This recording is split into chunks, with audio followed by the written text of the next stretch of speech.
Hi friends, வாங்க cauliflower pepper fry எப்படி பண்ணுறதுன்னு பார்க்கலாம். அதுக்கு ஒரு பாத்திரத்தில் நம்ம இந்த மாதிரி சுடுதண்ணி வச்சுக்கலாம்.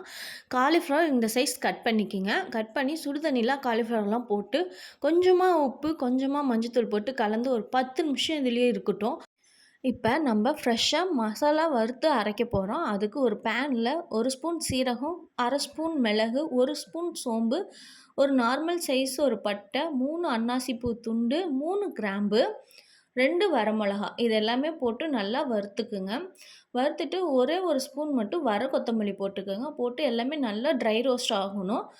நல்லா இந்த அளவுக்கு ட்ரை ரோஸ்ட் ஆனதுக்கப்புறம் இது ஒரு மிக்ஸி ஜாரில் பவுட்ரு மாதிரி அரைச்சி வச்சுக்கலாம். இப்போ ஒரு பேனில் 3 ஸ்பூன் எண்ணெய் ஊற்றிக்கலாம். 1 ஸ்பூன் சோம்பு, 1 பிரிஞ்சி இலை, ஒரு சின்ன துண்டு பட்டை, ஒரு 2 கிராம்பு, நல்ல ஒரு பெரிய வெங்காயமே எடுத்து இந்த மாதிரி நீல வாக்கில் கட் பண்ணி வச்சுருக்கேன். இந்த மாதிரி கட் பண்ணிக்கோங்க. வெங்காயம் கட் பண்ணிவிட்டு அதில் ஒரு கொத்து கருவேப்பிலை, ஒரே ஒரு பச்சை மிளகா போட்டுங்க. ஃப்ளேவருக்காக பச்சை மிளகா போடுறது தான். இப்போ வெங்காயம் ஒரு பிங்க் கலரில் வரும் பாருங்களேன், அந்த கலரில் நம்ம வதக்கி வச்சுக்கலாம். இப்போ பாருங்கள், உங்களுக்கு பார்க்கும்போதே தெரியும்.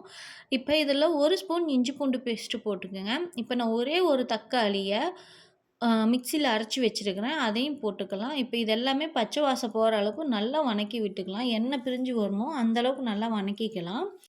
இப்போ இது நல்லா எண்ணெய் பிரிஞ்சு வந்தாச்சு. இதில் நம்ம வறுத்து அரைச்ச பவுட்ரு போட்டுக்கலாம். 1 ஸ்பூன் போட்டுக்கிறேன். 1/4 ஸ்பூன் மஞ்சத்தூள், 1/2 ஸ்பூன் உப்பு போட்டுக்கலாம். இப்போ இந்த மசாலாலாம் கருகாத அளவுக்கு ஒரு வதக்கி விட்டுறலாம். வதங்குனதுக்கப்புறம் நம்ம க்ளீன் பண்ணி வச்சுருக்கிற காலிஃப்ளவரை அதில் போட்டுடலாம்.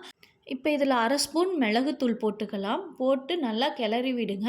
இப்போ இதில் நமக்கு நல்லா ஓரளவுக்கு கிளறுனதுக்கப்புறம் இப்போ இதுக்கு நமக்கு தேவையான அளவு தண்ணி ஊற்றிக்கலாம். தண்ணி ஊற்றி நல்லா கிளறி விடலாம். இங்கே பாருங்கள், இந்த அளவுக்கு நல்லா கிளறணும். அந்த காலிஃப்ளவரும் மசாலாவும் நல்லா ஒட்டணும். அந்தளவுக்கு கிளறி விட்டு 5 நிமிஷம் மீடியம் ஃப்ளேமில் வேக வைக்கலாம். அப்பப்போ நடுவில் எடுத்து கிளறி விடலாம்.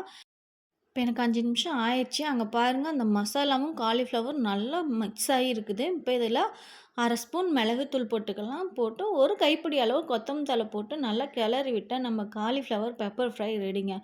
இது அவ்வளோ டேஸ்ட்டாக இருக்குங்க. இது நீங்கள் சைட் டிஷ்ஷாவும் வச்சு சாப்பிட்லாம், சாப்பாட்டில் பெனஞ்சு சாப்பிட்லாம், தோசை, இட்லி, சப்பாத்தி எதுக்கு வேணாலும் சாப்பிட்லாம். அவ்வளோ டேஸ்ட்டாக இருக்கும். நீங்களும் ட்ரை பண்ணி பாருங்கள். உங்களுக்கு இந்த ரெசிபி பிடிச்சிருந்தா லைக் பண்ணுங்கள், ஷேர் பண்ணுங்கள், சப்ஸ்கிரைப் பண்ணுங்கள். தேங்க் யூ ஃபார் வாட்சிங். Bye friends. நெக்ஸ்ட் வீடியோவில் பார்க்கலாம்.